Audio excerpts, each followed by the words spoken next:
Hello everyone, welcome to Liam's Lyceum. I'm your host Liam, aka Himbar. Today I have another weekly update for you. This will be Liam's Leapings number 11 for October the 1st, 2022.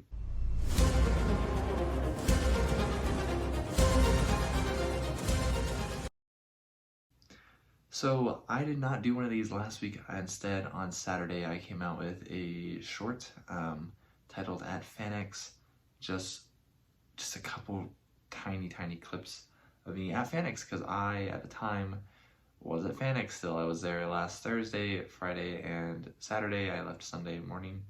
I had a blast, so today's episode I'm going to talk about a little bit about FanX. I will go over real quick, though, the stuff I have read the past 2 weeks. I have not finished a lot, actually. I have been extremely busy with my 2 jobs plus my internship, and then FanX left me not reading a lot either, but it was a lot of fun being able to go to FanX, and I really just spent most of my week hanging out with authors, which was really cool.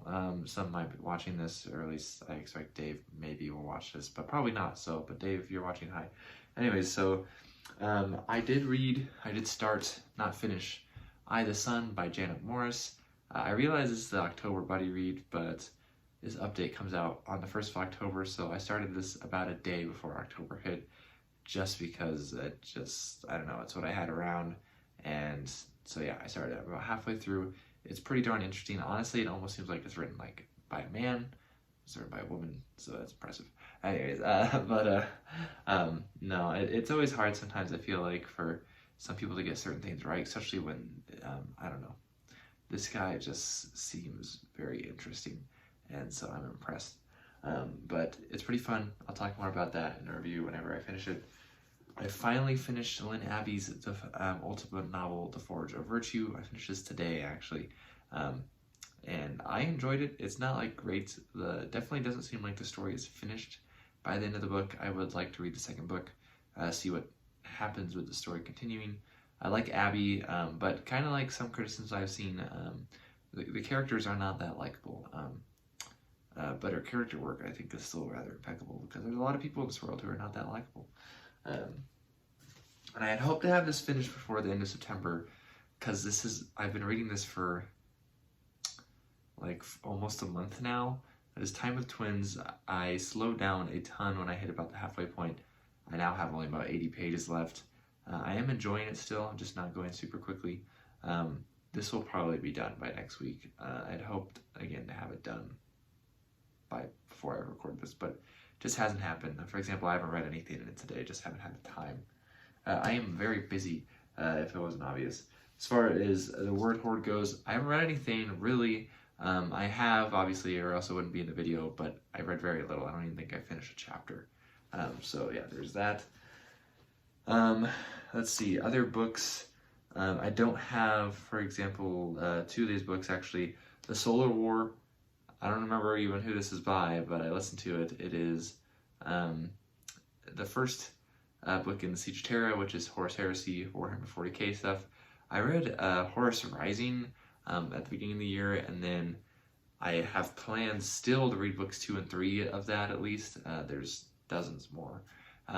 But my brother wanted to read Siege of Terra, and so I was like, okay, I will. And so, I mean, I skipped a bunch, but the book itself was still entertaining. And then after that, again, another one I don't have, excuse me, is Cartwright's Cavaliers. Excuse me. And that one was pretty fun. That one's by Mark Wandry. It's definitely different. It's the 5th book I've read from Chris Kennedy Publishing. It's the first sci-fi, which is mostly what they do anyways. The first book would typically the starting place, I feel like, for the 4 Horsemen universe, though it's not where you have to start. It's part of the Revelation cycle, I think is what it's called. Yeah, I could go more into that, but I'll probably do that another time. And then I've read actually a decent amount of short stories the past couple days. So in Sword and Planet, this is edited by Christopher Rocchio. I was actually at FanX. I was chatting with Christopher, and he asked me if I had read the story in here, Chronicler of the Titan's Heart by Anthony Martezi. I told a man not. I generally don't pick up an anthology or a collection and read all the way through. There are a few exceptions, of course, with some like Conan stuff and C.L. Moore and Ed Greenwood, but generally I don't do that. And those are all collections that I just mentioned too, so I don't think I've ever picked up an anthology and read all the way through. Maybe like a magazine, which are kind of like anthologies, but typically shorter. But anyways, so I've read a couple stories in here. I'm a big fan of picking up a Bane anthology and reading the DJ Butler and Christopher Rocchio stories. But I had not read anything by Anthony Martezzi. Apparently, I think this is his only story actually published. I think he is a friend of Christopher's, and so he just, I don't know, was wondering what I thought based off, well, the guy doesn't write a lot, and so he's trying to motivate him to. I really enjoyed it. It was pretty awesome. I just liked it a lot. You should pick up this, honestly. It's got this like cool retro type cover. It's kind of like the, oh, what is that? Is it Brahm art? Maybe it's not Brahm. Maybe it's what's his face? I'm totally blanking. I'm really tired. Frazetta. Maybe it's a Frazetta art of John Carter. I don't remember. Maybe there's one that looks like it. But so I read that story, and then I read 2 stories in No Game for Knights, edited by Larry Correia and Casey Azell. I've read The Lady in the Pits by Dave Butler again, DJ Butler, and then Gutter Ballet by Christopher Rocchio. I enjoyed both immensely, and I think this book is actually pretty cool. I got this at FanX. I do plan on reading, I'll probably read everything in here eventually, but at least soon I plan on reading Chris Kennedy's story. I'm actually about halfway through that one already, so I'll talk about that one next week. And then I want to read Rob Howell's and Larry Correia's, because I've never read anything by Larry Correia. So yes, pretty cool. It's sci-fi and fantasy stories. I like it. A lot of you are familiar with Sun Eater, of course. Everything Christopher Rocchio writes is Sun Eater, with the exception of that one Marvel story. So that's great stuff. Of course, it is about extrasolarians, if you're familiar with Sun Eater. The DJ Butler stuff is his Indrajit and Fix stories, which are great, like Buddy Cop, kind of Fawford and Grey Mouser, kind of Vance's Dying Earth thing going on. First novel I do have a review for in Palace Shadow and Joy. The second one comes out next year, I believe, actually, and the third one, which is more of a fix-up a novella with a bunch of short stories. But No Game for Knights is fun. I like it. I dig it. I will read more. So that one actually kind of leads into kind of what I want to talk about next, and that is about getting books signed. So that is signed by Larry Correia, and the stories by Dave Butler and Christopher Rocchio are also signed. I guess I could go with, real quick, the 2 books I don't have to show you today that I got signed at FanX. This is the book I got right before going to FanX. It is JEGP. No, it's the Journal of English and Germanic Philology. This is from the University of Illinois, I believe, Press. Yeah, it says right there. I was right, okay. It's volume 121, number 3. I forgot I was subscribed to this. The articles are the early Icelandic moral economy according to the major poems of the Egils Skallagrimsson by Declan Taggart. As though wit never were, the dual pronoun, and as interpretive crux in The Weiss Laments by Amy W. Clark. Rowing in the Brecca episode from a narrative perspective, Andrew Cooper.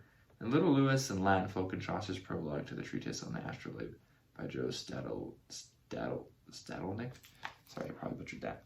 So, yes. I like those. Actually sound pretty cool. I'm not really sure what one of those is about, but 3 sound cool. So if academic journals about philology are your thing, they're always hit or miss, I think, actually, a lot of times. Then I got this beauty right here, the Centipede Press version of Swords and Ice Magic, book 6 in the Fawford and Grey Mouser saga by Fritz Leiber.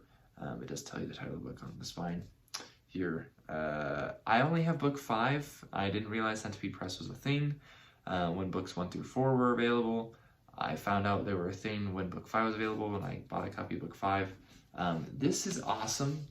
This is beautiful. It is illustrated by Richard Hescox.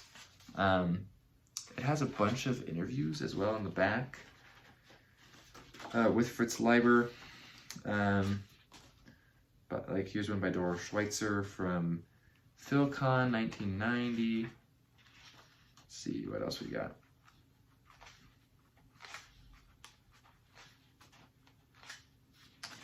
A discussion with Fritz Leiber, Minstrel with Linkmar. I need to read that one.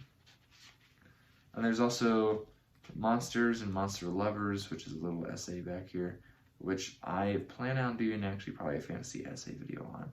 I need to make sure 100% that it fits because I've only read a little bit of it, but it seems pretty fun. And I love Leiber, so he's a favorite of mine. I'm really tired. I need to make this go quicker. So yeah, that's that. And then as far as basically books I got at FanX, for the most part, these are signed. I got Wearing the Cape by Marion G. Harmon. I got to talk to Marion a little bit at Bard's Tower. It was fun. And I know I don't read a lot of superhero stuff, but I thought this sounded cool. There's an RPG also that goes with it. He kind of said it was like Heroes, but like stayed good type of thing. And I like the show Heroes, which is from the aughts, if I'm remembering correctly. So sounds pretty cool. It's about like some world where, you know, people start randomly getting superpowers, which is somewhat typical, I think, for superpower things, but not very long as well. It's like about 300 pages. So I am looking forward to reading this. I don't know when I'll get to it. Wearing the Cape is the first one. I think there are several out, like 7 or 8 or something. So that is pretty cool. And then I got In the Haunting Darkness. This is a collection of Michael R. Collins, like poetry, essays, short fiction. Yeah. It's by Hemmeline, I think is how you say it, Press. This Corridor, yeah, Legacy of the Corridor 6.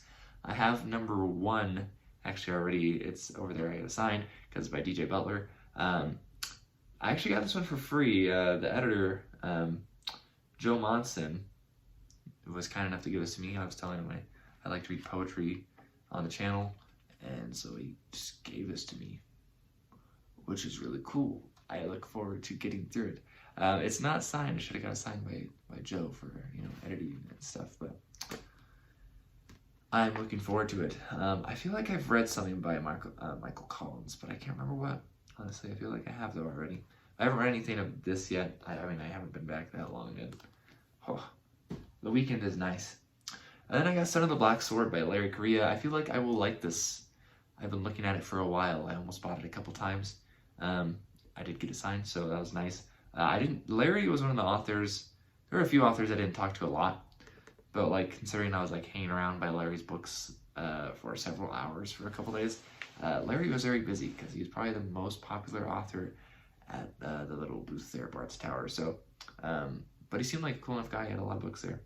So, Son of the Black Sword, I am definitely looking forward to this one. And Christopher was telling me that it has the most sword and sorcery elements, obviously, compared to everything else by Larry, which, admittedly, everything that I was looking at by Larry did seem like I'd probably enjoy. So I'm looking forward to getting this. Actually, I found this out, actually, by Sean Kuersgaard, who is a guy, I think, that might have taken Christopher Rocchio's place at Baen as editor. I've talked to him a little bit online, but this was supposed to have, like, a cool, classic, like, cool art for fantasy art. And then whoever does like sci-fi books or fantasy books for Barnes & Noble didn't like it. And so they changed it to this pretty lame cover, if I'm going to be honest. And that's why it has a lame cover, because whoever the heck buys the books for Barnes & Noble, the one guy apparently didn't like it. And so Baen changed the cover. That's a big shame. Happens though. I've heard a couple stories about Barnes & Noble being lame like that, actually, since I've talked to authors and editors and stuff. Alright, and then I finally got The Blackest Heart by Brian Lee Durfee. This book was always kind of expensive, and so I just wanted to... It was nice, it was worth it getting it when I could get a signature right away. This is the first book I actually bought at FanX. Durfee is a pretty cool guy, of course. He's even cooler in person, if you can believe it. And it's pretty cool. I'm looking forward to reading this one. I read the first one about a year ago now. Maybe not quite a year ago. So, and the third one comes out November, I think that sounds right. Oh yeah, then I got one by Steve Diamond and Larry Correia. This is Servants of War, book 1 of the Age of Ravens. I thought it looked cool. It's like World War I with mechs. And Steve was really fun to talk to, actually. So that's also by Bane. It's signed by both of them. I will get back to you on this one. And then the last new book I got was a book I read. I actually got an ARC for it, and I reviewed it earlier this year, like right before it came out. That's Abbott in Darkness by DJ Butler. The one and only Dave Butler, who I've had on the channel a couple times. I already mentioned him several times in this video. So this is it works as a standalone. There'll probably be a sequel at some point, but fun sci-fi novel that's, I did a review on it. Sorry, I'm too tired apparently to talk about it right now. But again, this is actually a free copy too, kind of like that one from Legacy of the Corridor. Dave gave this to me. I was going to buy it, but he just gave it to me because he's a nice guy. So, DJ Butler, everyone. One of the authors I've read the most books by. If you watched my authors I've read the most books by video recently, my most read authors. And then, so I also have a stack over here of books representing the authors that I went basically bringing their books, hoping to get these books signed because I knew they were going to be there, and I was right. I didn't bring any books from authors that weren't going to be there. I didn't noticeably not bring my Brandon Sanderson books. I just thought that would be too hectic. I did not bring my Brian McClellan books either because I only have 3 and I just don't care that much right now. No offense, Brian. You're never going to watch this, so who cares? But I did get Duskfall and the rest of the series, the other 4, which are over there on the floor. So you can't see them, by Chris Husberg or Christopher Husberg. I got to talk to Chris. It was fun. It was cool. I watched him on a panel too. He likes vampires. This is a dark fantasy series. I believe Chris actually took the writing class from Brandon Sanderson at BYU. This is a series I actually haven't finished. I haven't read the 5th book for whatever reason. I have a few reasons, but I enjoyed this series. Actually, I enjoyed the first 4 quite a bit. I do have like a gripe with the publisher changing how books 4 and 5 look when compared to books 1 through 3. But if you like dark fantasy, if you like vampires, Duskfall is pretty cool. I think the 2nd and 3rd book, at least of the 4 I've read, were my favorite. But yeah, it was cool to see meet Chris there. I'm excited to see what he comes out with next. Again, Dave mentioned, but this is the first book in the Witchy War series, Witchy Eye. Got this signed. Had this bad boy for a few years, so it's cool to finally get that signed. Running out of space over here. Another one by Dave Butler, but also by Aaron Michael Ritchie, because Aaron was another author that was there. He was fun to talk to. He was really fun, actually, to talk to. Not exactly what I was expecting, but I wasn't really expecting much anyway, so that's cool. No offense, that's not like, I had no clue what to expect. So this is the Jupiter Knife. I actually already have the first book in the series, The Cunning Man, signed by both of them. This book is awesome. This book is awesome. I read it about a year ago. I didn't do a review for it. It's one of those few books I've read since I started my channel and I didn't do a review for, because I didn't do a review for the first book. I should reread the first book and do a review for it, because I really want to. I've had thought of doing it before, but if you like urban fantasy, then you need to read these 2 books, The Cunning Man and The Jupiter Knife, by DJ Butler and Aaron Michael Ritchie. These are awesome. They're not really urban fantasy in a sense. They kind of give you that similar feel though, but it's rural fantasy because it takes place in rural Utah in the 1930s, so it's kind of also historical fantasy. Yeah, it's pretty cool. It's pretty freaking awesome, to be completely honest. It's really cool. One of my favorites. And then I finally got Empire of Silence by Christopher Rocchio signed. Yeah, beautiful. Anyways, Christopher's awesome, of course. Beyond the Forgetting Moon, I also got my hard-to-get self-published Brian Lee Durfee novels published. Brian D. Lee, Sal Severe. You're not supposed to be able to get these. I don't think you can get them anymore, but when I got them, you weren't supposed to be able to get them, but I did. So he says this is a first draft, so don't expect much. That's what it actually says in here. That's what he said. This is a horror novel, though, and he thinks at some point he might redo it. So, but yeah, Sal Severe. And then the other author is a KCP author, actually, Eldritch Legacy, Kaiven the Unkillable by Todd Fanastack. I got the 2nd book signed as well. So it took me forever to find. Ooh, I forgot that was in there. It took me forever to find Todd. He's in a place.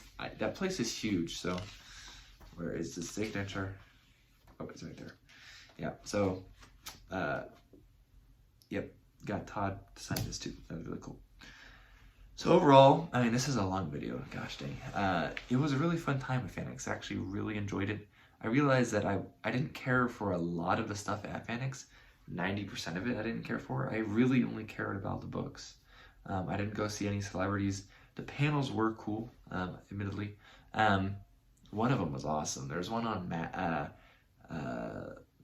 magic and religion that Dave Butler was on, and that one was awesome. And Christopher Rocchio had to like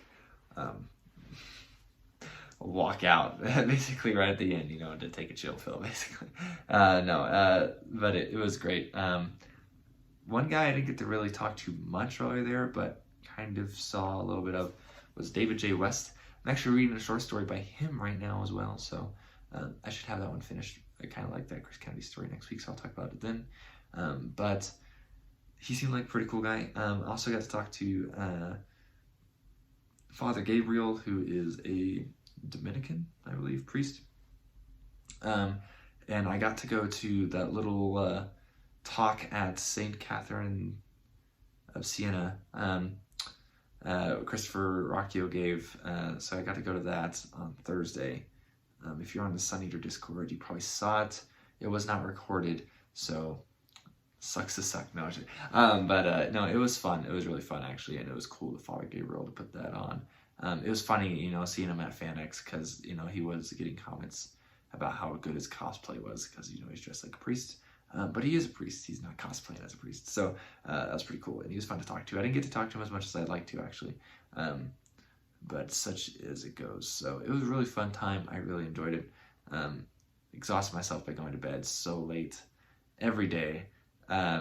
Just by getting back late, but also just wanting to talk to, you know, like Aaron, Michael Ritchie, and Joe Monson a little bit, and Dave Butler, and Christopher Rocchio. So it was fun. It was a lot of fun. I really enjoyed it. I'd love to do something like that again sometime. If you watched my talk with Dave early this year, he actually in that video he tells me I should go to FanX, and he says I could stay at his house. So I did stay at his house, and it was really fun. So thanks, Dave, if you are watching this, for letting me stay there. That helped with the cost of, you know, the trip a lot. So it was a really fun time, and that's the books I got. That's kind of what I did. Everything, yada yada. I'm tired as heck.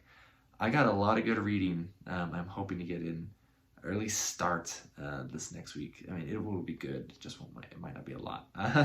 So that'll probably be. I think I'm gonna start Nightside of the Long Sun. At least once I finish Time of Twins, I might start before that. I kind of want to read. I want to finish his short stories I mentioned earlier, and I have a couple stories I'm writing. I did write some this week. That was fun. I got a rejection actually, as far as writing goes. For my story, The Ochre Oubliette, about when it's a story about one of my characters, Arian.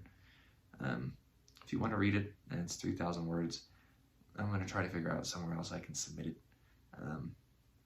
More feedback on it would be nice, though, considering only that editor read it. He rejected it. He didn't like how much we didn't get into Arian's head, which is fine. I wrote the story as I wanted it. The feedback was not such that makes me want to change the story. It just means he didn't want that type of story, which I didn't know going in, so now I know what he wants. So next time I submit there, I can give him something more up his alley. But if you want to read it, it's only 3,000 words. It's not very long. It's probably terrible. That's what I always feel like, right? Because like I've never had anyone read like something I wrote and be like, "Wow, that was really good," or anything like that. Besides my dad, but it's my dad, so I feel like that's his job. I guess it's not technically, but whatever. It's my dad. So, as with Leapings Lyceum, my throat is dying now. I've talked too long, but I will catch you next time.